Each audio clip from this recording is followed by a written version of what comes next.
Hey guys, welcome to my channel. Today I'm going to be reviewing Taylor Made Slimes Co. She had recently reached out to my channel and asked me to review her slime shop, so I purchased one of her mystery slime box and it just came in recently, so that's what we're going to be reviewing today. If you guys have any slime shops that you guys want me to review, definitely comment that down below. Or you can reach out to me on my Instagram, which is s3_slimes, and I will definitely try to review that for you guys.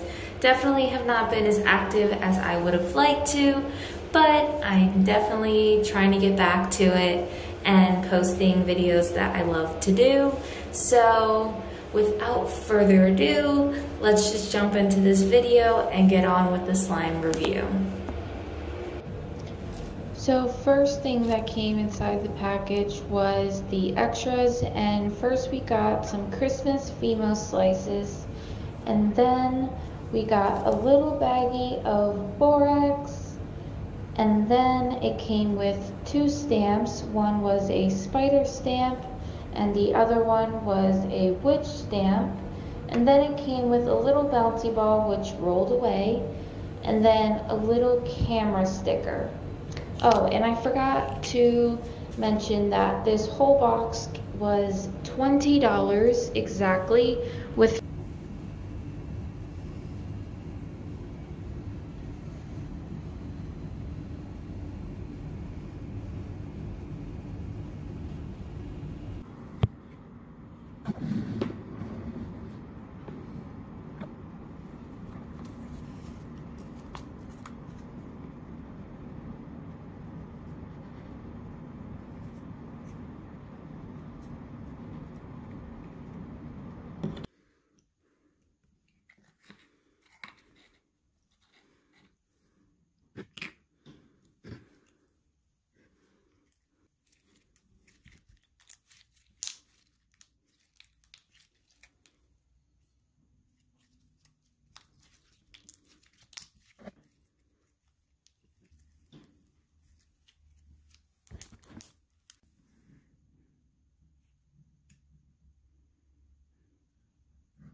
My overall opinion is the slimes are great, they're wonderful. I think that they are stretchy, they are fun to play with. She has a very good variety of unscented slimes and scented slimes for people who may not like a scent. Maybe if you are sensitive to smell, and people who aren't sensitive to smell and may like a smell. My only criticism would be to check the slimes before you send them out. And that's with, like I said, any slime shop can make mistakes. You know, I've seen big name brands make this mistake before. So anyone can make this mistake. I've made this mistake with sending out slimes from my shop personally. So with that said, I think your shop is definitely worth the buy, and I think that you guys should definitely purchase from her shop, and it is definitely worth the buy. Please continue what you're doing. I'm sorry I look a mess. I was just so excited to get this video out for you. It's like 1 in the morning, but it's just so exciting to see someone of your age to be so passionate about a business and to have a slime shop and to be doing school and posting videos and to just be doing something that they love. So continue what you're doing and do not let this stop you. Everything was so wonderful, so great, and I loved everything about this package, and the slimes were wonderful. So do not let this little setback stop you. Love you, and keep up the good work.